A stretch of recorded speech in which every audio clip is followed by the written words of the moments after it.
All right, so we are going to be looking into the last three of the class cards: Shaman, Warlock, and Warrior. So we shall power through all these and get it taken care of. All right, Shaman. Starting with the legendary Swamp Queen Hagatha, 7 mana, 5/5. Add a 5/5 horde to your hand, teach it 2 shaman spells. So, the way this works is you play her, you're going to discover some spells. You're going to get 2 sets. And if you have any spells that's targetable, you only get 1 chance of it. So, for example, in your first 3, discover. If you pick a targetable spell, your next set is not going to be targetable, and so on and so forth. Opposite will hold true. So it's slow on the first part with the fact that you just 7 mana playing it, and then you have the horror in your hand. So of course you can't play them on the turn you play Hagatha. So it's going to be you're almost winning the board or close to winning the board when you want to play her, but even if you lose the board, the spells that you picked out, hopefully, it could be something like healing or destroying, something of that nature, in order to help you out. So, with the fact that it's a 5/5 for 5 is what the cost is, and it's going to do 2 spells. I mean, that's really good. The only downside is the fact that she's 7 cost, so she's going to hold into your hand for a good minute. But if you control the board, then she's just going to power through you.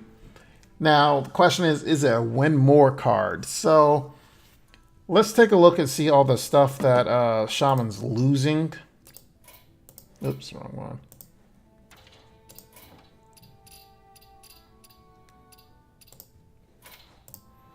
So, losing the whole Murloc stuff with Permafin Totem and Unite the Murlocs. Okay. Hot Spring Guardian was alright as far as elemental and had some way to heal you. And then here we had Tidal Surge, did damage and healed. Volcano was a good controlling, and we had Calamos. They both were not bad as far as controlling. The key is once Shadow Walk came into play, there was no reason to do the whole elemental and Calamos package together. Volcano was really good as far as controlling the board, but it's gone. Frozen Throne, where, well, of course, Thrall, we're losing. That's really about it, to be honest. I mean, maybe Defender, the Drakkar, but it wasn't really anything to write home about. Unstable Evolution is going to go bye-bye, which was really good as far as single target, and I'm sure if you're watching this, you've seen plenty of YouTube videos as far as what happens on Stable Evolution, both good and bad. Might get the Apprentice and it ends up being 0 costs, or you might get anything that adds more mana and it just absolutely sucks.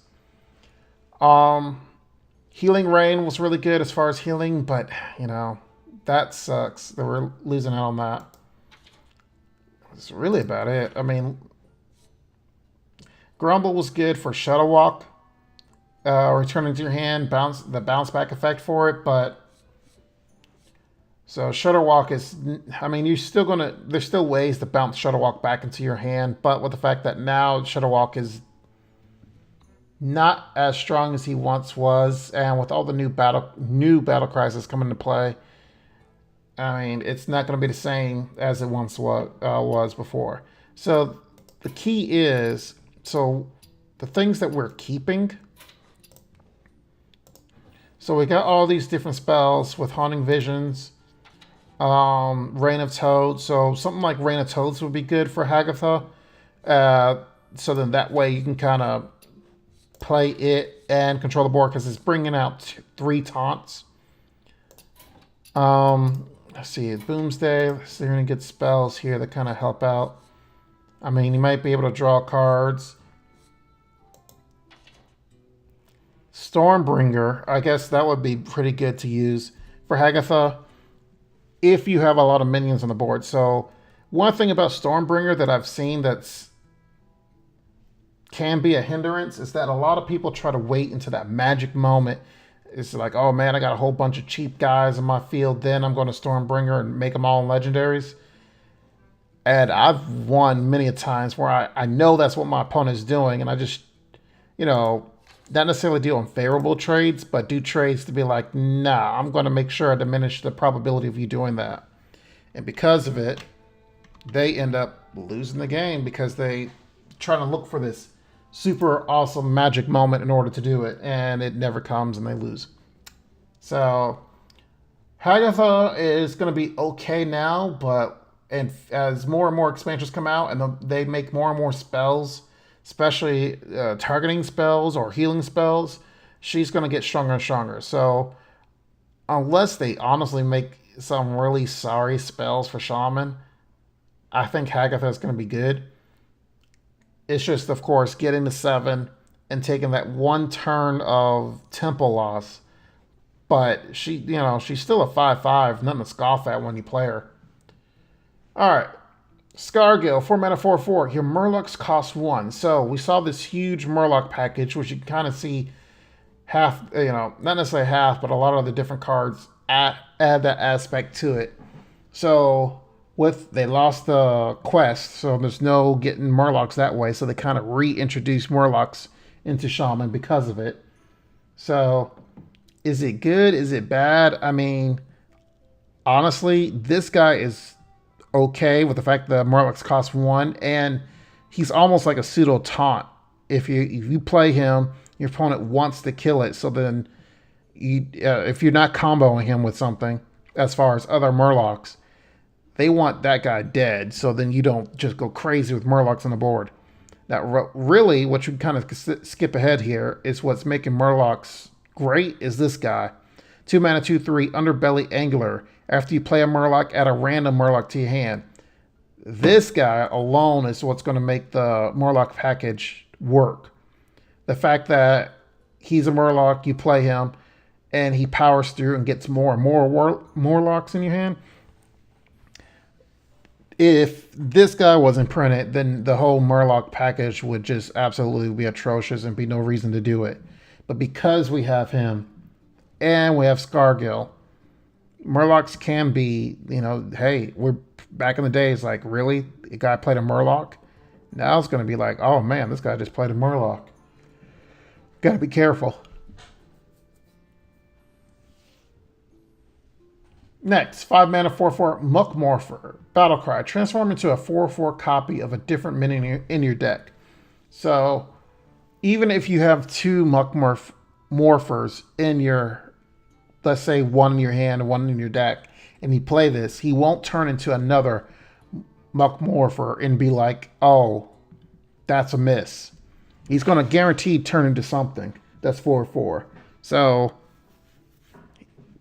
legendaries, he can turn into Scargill that basically becomes it's already a 4/4, but if you have him with your Murlocs.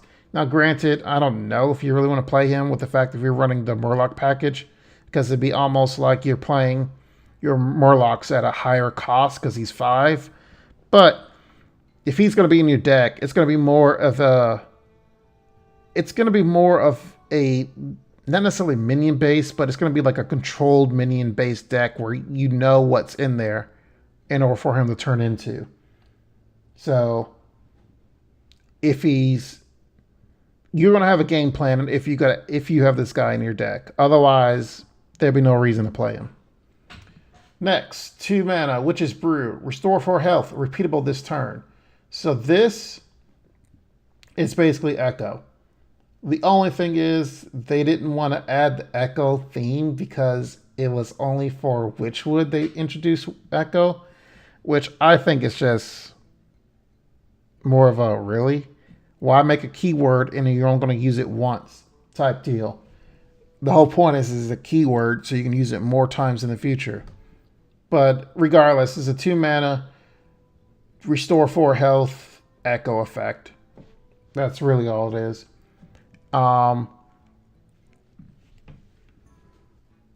Excuse me.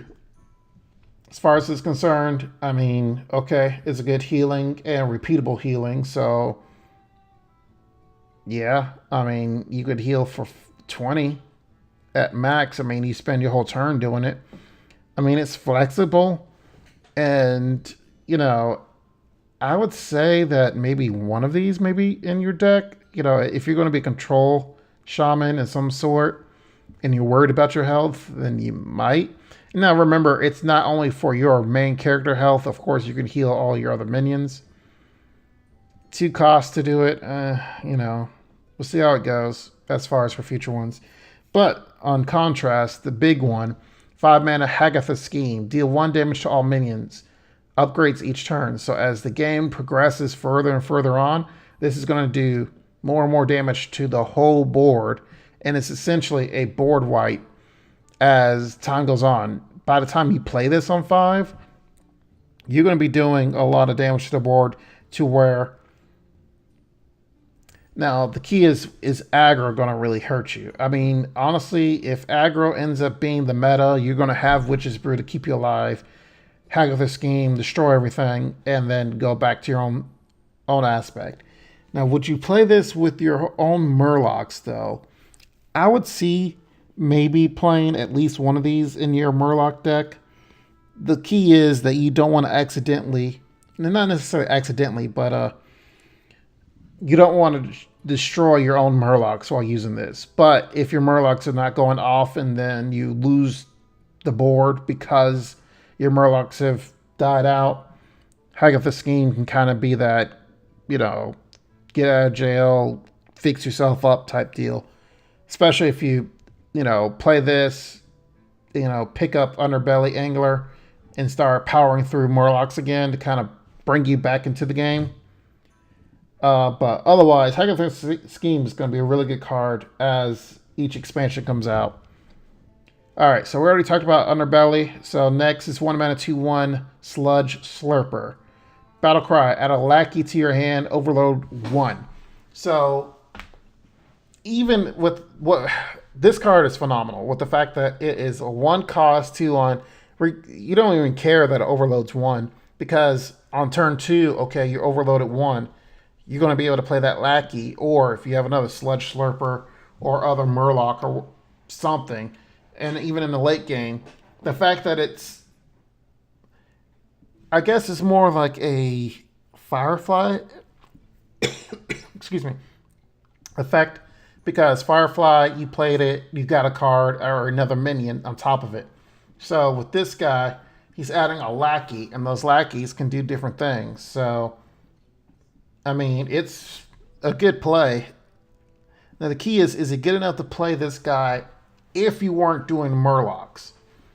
Now, I would say right now, yes, with the fact that you have Shaman that's lost a lot of different cards. We're all, you know, starting the new Year of the Dragon aspect. I probably will play this in my Shaman deck just as a 1 cost, you know, turn 1 type play. Now, if they start making more turn 1 plays in the future, then he's going to get just Murloc only. But regardless, even if it does overload for 1, you're kind of like, whatever. Next, 8 mana 4/8. Walking Fountain, Lifesteal, Rush, and Wind Fury. So he's missing Taunt if you're trying to, and Charge. If you're compared him to Alakir. But honestly, he's got the important things.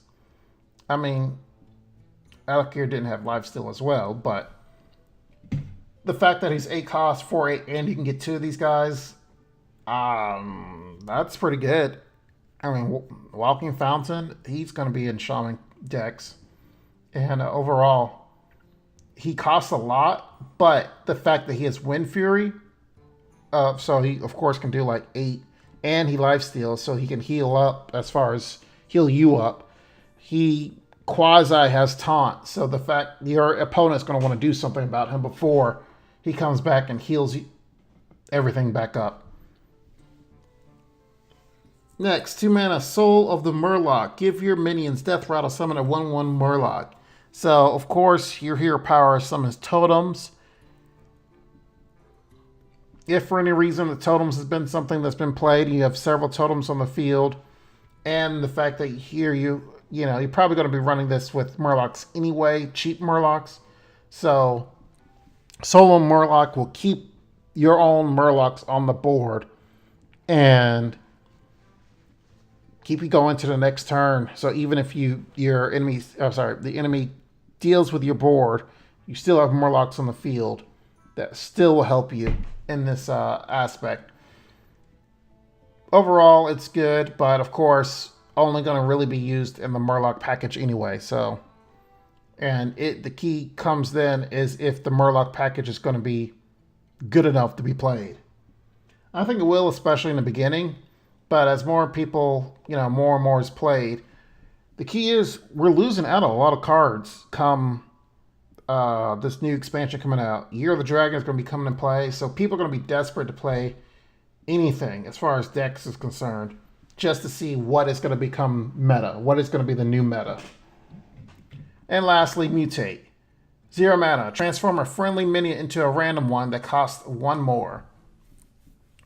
So it's 0 mana. It's going to be played because anything 0 mana spells is going to be played regardless because they end up being strong. But this guy, it's not going to be like your previous card where you keep echoing out his unstable evolution, keep going out higher and higher and higher. It's just a one-time deal, transform it into a minion that costs 1 more. So these early little guys, really low health. So Mutate is going to be something that it'll be played because it's 0 cost, and that's really why it's going to be played. All right, let's moving on from Shaman, and we're going to Warlock. Well, before I leave, it's just, I think I've touched on it a few times with Shaman. It's the aspect that this expansion, a lot of Murloc stuff. I think the biggest card here that's going to be played a lot is going to be Hagatha Scheme because it's a board clear. But we'll see how it goes. And Underbelly is the biggest thing that's going to make the Murlocs work. But if Murlocs still suck, it's just going to go away. All right, so Warlock. Before we get into Warlock, we kind of take a look and see what cards we're losing because of the expansion. All right, let's see here. All right, so we're losing Lucari's Sacrifice, which is essentially didn't really work out or see a whole lot of play. It was experiment with a whole lot, but overall wasn't a thing. Let's see, Frozen Throne, the biggest. Well, let's talk about a few of these. Nosferatu, I'm gonna miss it because of the way that it was like kind of to mess your opponents. The Treachery Halfine combo was cute, and you would see it, here and there. But biggest one's Defile, you're going to be missing out on. That was a way to do things. Dreadlord was really good, 4/5.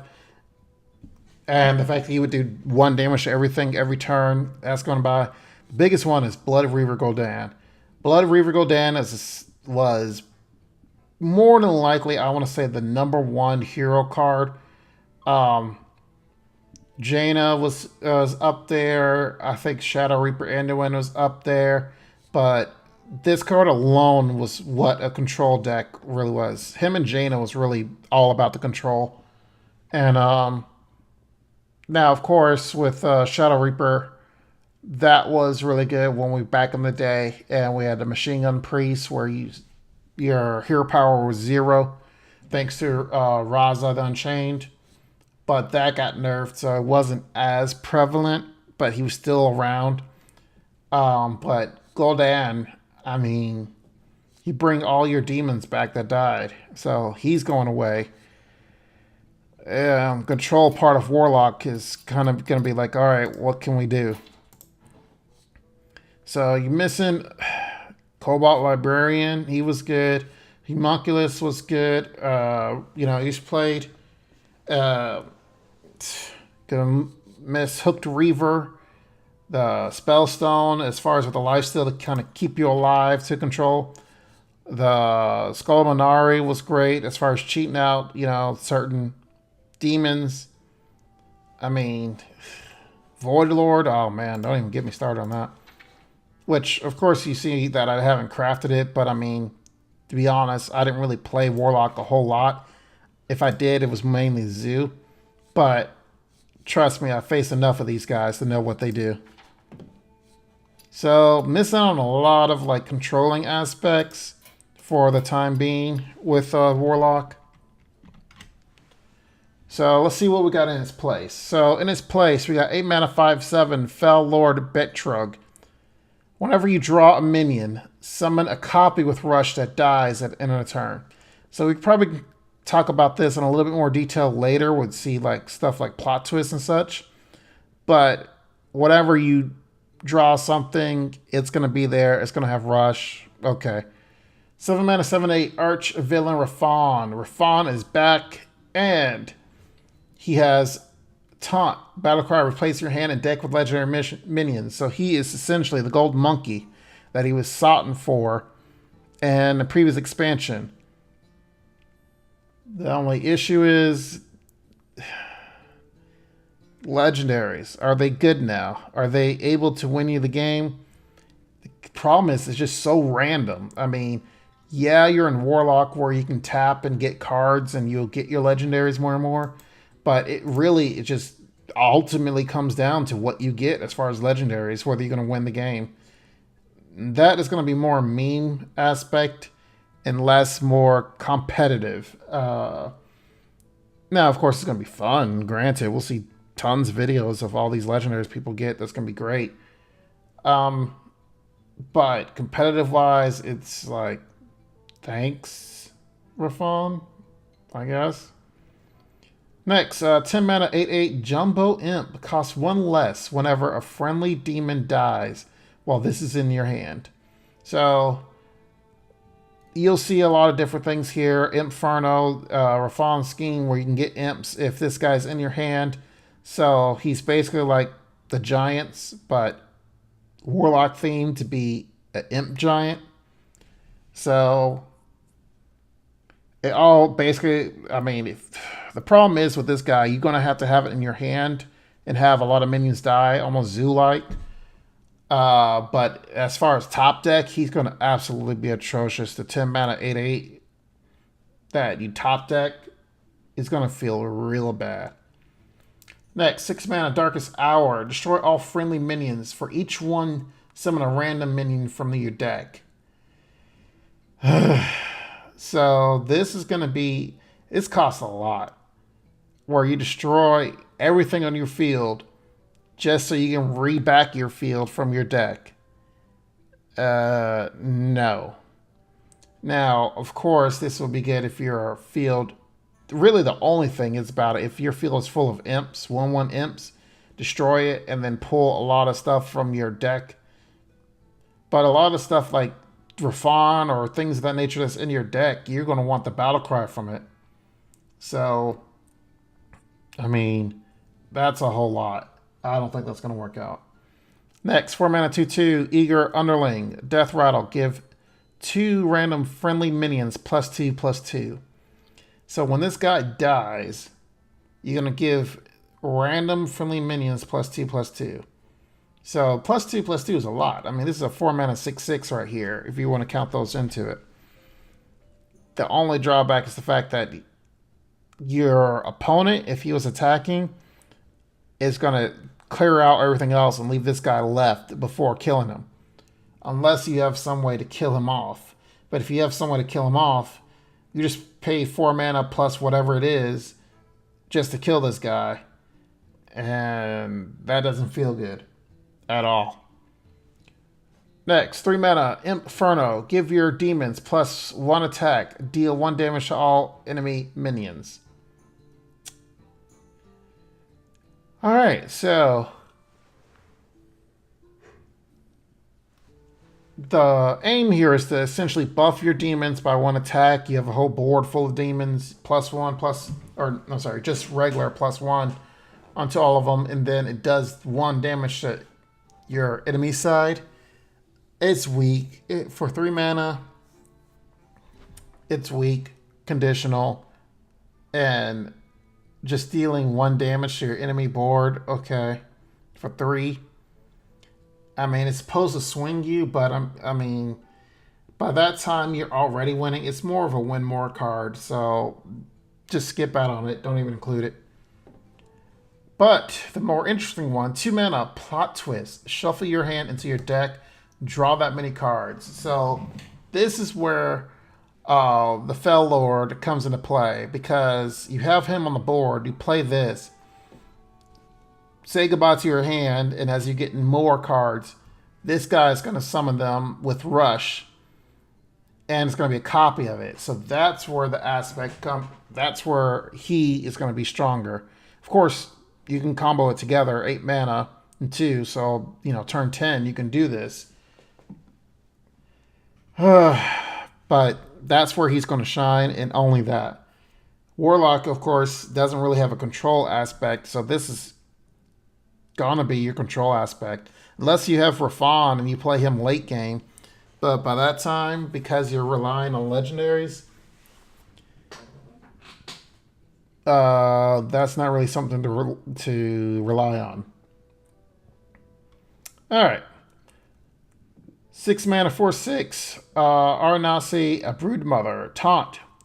When you draw this, restore 4 health to your hero. So that's good. You get healing. But it's a way, you can't control the healing. That's the drawback. So if you draw this in the beginning of the game, or if you've been a minion-centric form of the game and you haven't really been damaged, the good thing is that the healing will come into play if you're tapping a whole lot, and then she kind of gives you just a little bit of like, here you go. That's going to be the good aspect, but honestly, because it has taunt and such, that would be a good one to do the Fell Lord on, because it's going to heal you. It's going to be taunt, and he's, you know, brought it in. It's going to have Rush. So these will be played together. The healing aspect, I think, is going to be good for Warlock with a tapping aspect, but it's going to be feeling really bad if it's been a game that you really haven't been injured a whole lot on your face. All right. 3 mana Rafan Scheme. Summon 1/1 Imp. Upgrades each turn. So this is probably about the weakest of the schemes, because it's going to come down to the fact of what? Turn... I mean, you can only have so many minions on your side of the board. So this is what caps this. So if this has been in your hand for the majority of the game, too bad. I mean, you can only have 7 minions on the board. So... But of course, if you zoo aspect, because you never count out zoo. Zoo's always going to come back from somewhere, from the depths of whatever. Cards going to come together and make zoo. So here you have, let's say you started with Knife Juggler and this. It's going to be looking good for zoo until your opponent plays a taunt or something and destroys any hopes and dreams you had about that. All right. 2 mana, 2/2. Evil Genius. Battlecry. Destroy a friendly minion to add 2 random lackeys to your hand. So this is where the whole destroy an imp, play this guy, these 2 cost, and you get 2 lackeys in your hand. So this is going to be more of a zoo type card. The only drawback is that you're not going to want to destroy something important. You're going to want to destroy like an imp. And if you can destroy an imp, then this guy is going to be great. It's bringing in 2 lackeys to kind of help out, fight for the board. Just hopefully it's not late game, and you have, you know, your important cards on the field. But otherwise, watch out for Zoo, and watch out for future expansions, because this guy is going to be pretty interesting. All right, and lastly, Warrior. So, Warrior is going to be a class that is, you're going to see a bomb theme to it. Now, will that work or not? we'll see. But let's take a look and see what the warrior is missing out on.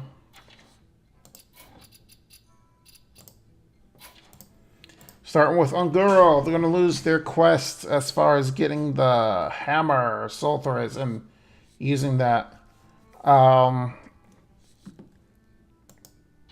So, Direhorn Hatchling was played. That's about it, really. Let's take a look here. Dead Man's Hand's gone, so none of the shenanigans about that.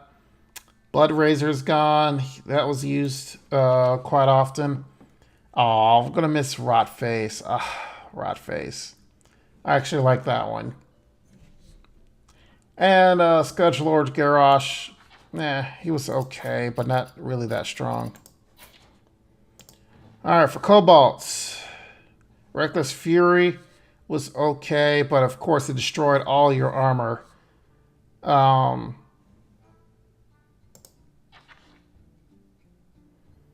Yip was alright. So this was more of a recruit hunter type, which really didn't... It was okay, but didn't really shine as far as from Journey. So really, Journey, I guess, overall, is not too bad as far as what they're missing out. But they're going to have the mech theme. So with the fact that we just had Boomsday and we had Dr. Boom, and they're getting more mechs. So even though they missed out on a lot of stuff, Warrior's still going to have one of the best, board clears for different things. So let's take a look at what they got. So 10 mana, 7/9, the Boom Reaver. Battlecry, summon a copy of a minion in your deck, give it rush. Key is that it's summoning a copy. So that's great that it's not just recruiting it from your deck, because then that would feel a little bit worse. But you're doing a copy and you're giving it rush. So it's 10 cost, 10 mana, so that's a good thing.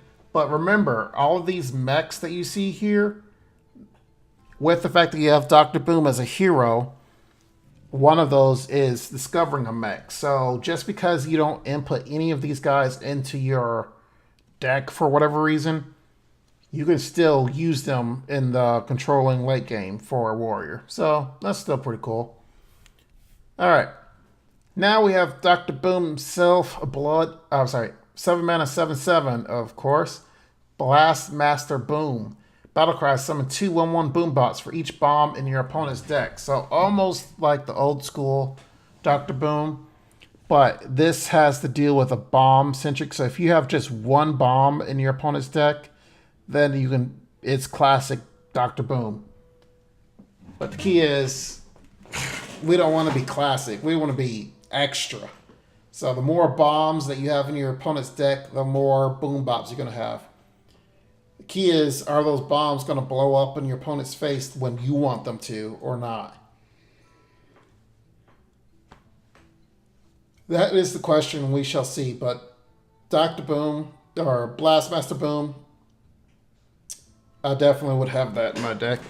Especially with the fact that the mech stuff you can get later.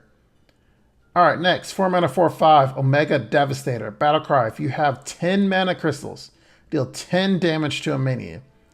Absolutely devastating. 10 damage? Come on now. So, and this is basically Yeti with an upside. Okay, sure, that's not a problem.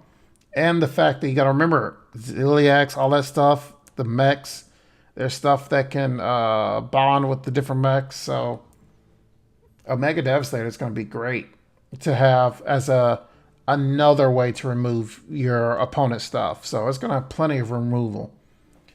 All right, 4 mana, 3/2, Wrench Caliber, which is a funny name. So, Wrench Caliber, after your hero attacks, shuffle a bomb into your opponent's deck. So, of course, from the outset, you can only do it twice. Now, if you didn't know, bombs do 5 damage to enemy hero when they pull it from their deck. So the more bombs they have, the odds say they have more damage taken to their face. Now that's just the odds. Are you a risk taker? So this would definitely benefit from upgrade. Is a card that is let's see. It's one of the standard cards or one of the normal cards, and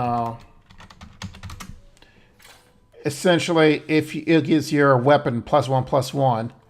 So upgrade it twice. You have 4 bombs that can go to your opponent's deck. So that's 20 damage right there.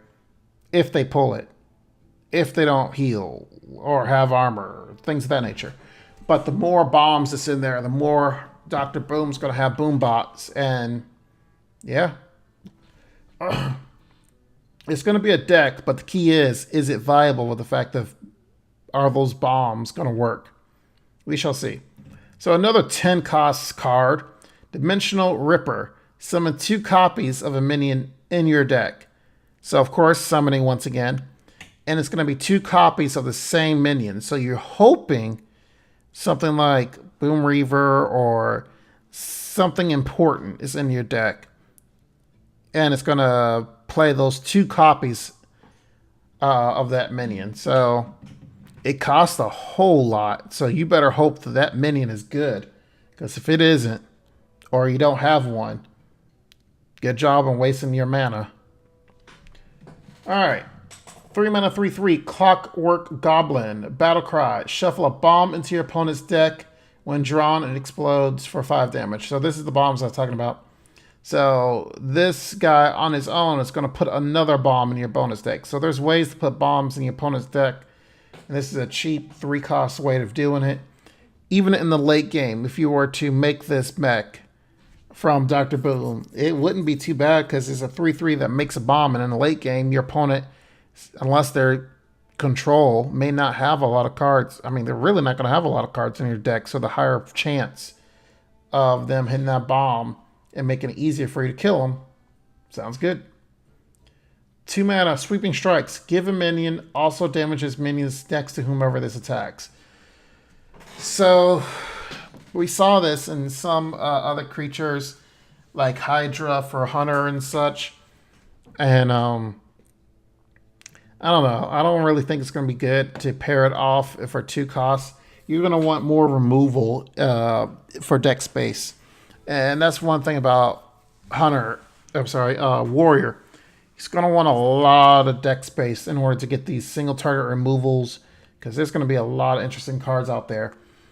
And, we already talked about having upgrades in your deck for Wrench Caliber and, other weapons that you have.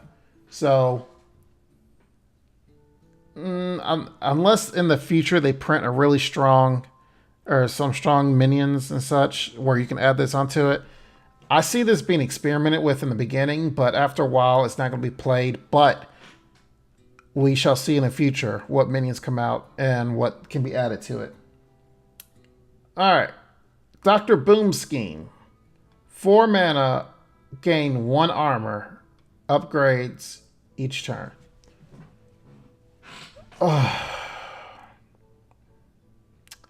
So this isn't really good. Let's just go with that. Let's just start that off. It's not good. Costs way much. Like 4 mana to get, let's just say 1 armor.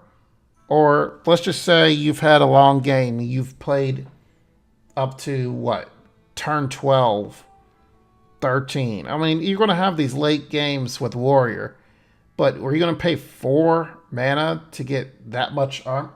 I mean, it's really not a whole lot of armor.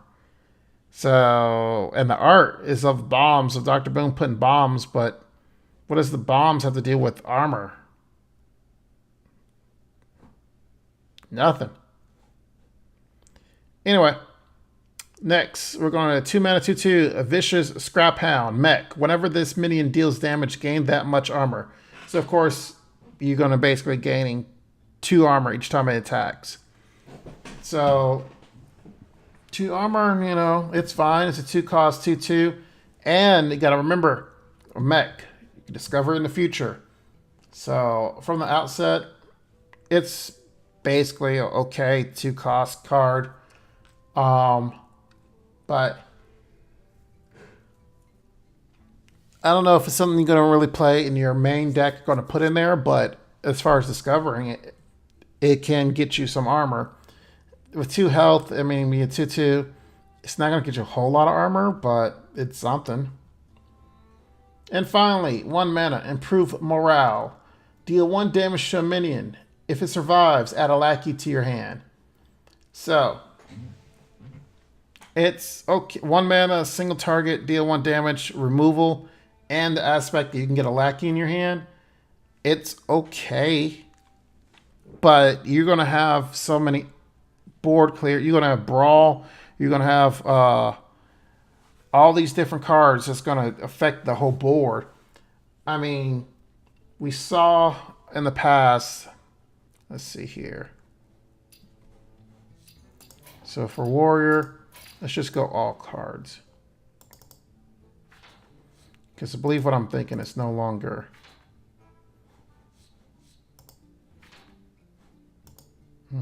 Oh, there it is. Blood to Icar. Deal 1 damage to a minion and survives. Summon a 2/2 slime. That was even used a whole lot. So the fact that the only difference is this summoned a 2/2 slime to the board, while this other card is only going to do a lackey to your hand. So it's slower than Blood to Icar, but Blood to Icar did see play. So I mean, the fact that the lackeys might be able to do something to whatever minion as far as, changing it. Honestly, it's slower, but it's versatile. So you'll see it in Warrior, kind of like how Blood to Icar was, but Blood to Icar, hands down, is better because at least it summons something to the field. So, all right. Otherwise, after this, we have just the neutrals. And but this wraps up basically all the class cards that we've kind of gone through here. So yeah, I mean, overall, we have some interesting cards to start the Year of the Dragon off. And I mean, I think that this actually doesn't look that bad as far as altogether. I think, yeah, aside from the neutral cards, as far as who wins out of this, that's going to be hard. I mean, you got some possibilities. You got Dragon Paladin, you got Priest, or even Silence Priest. I mean, you got Tempo Mage. I think some strong ones is going to be Rogue,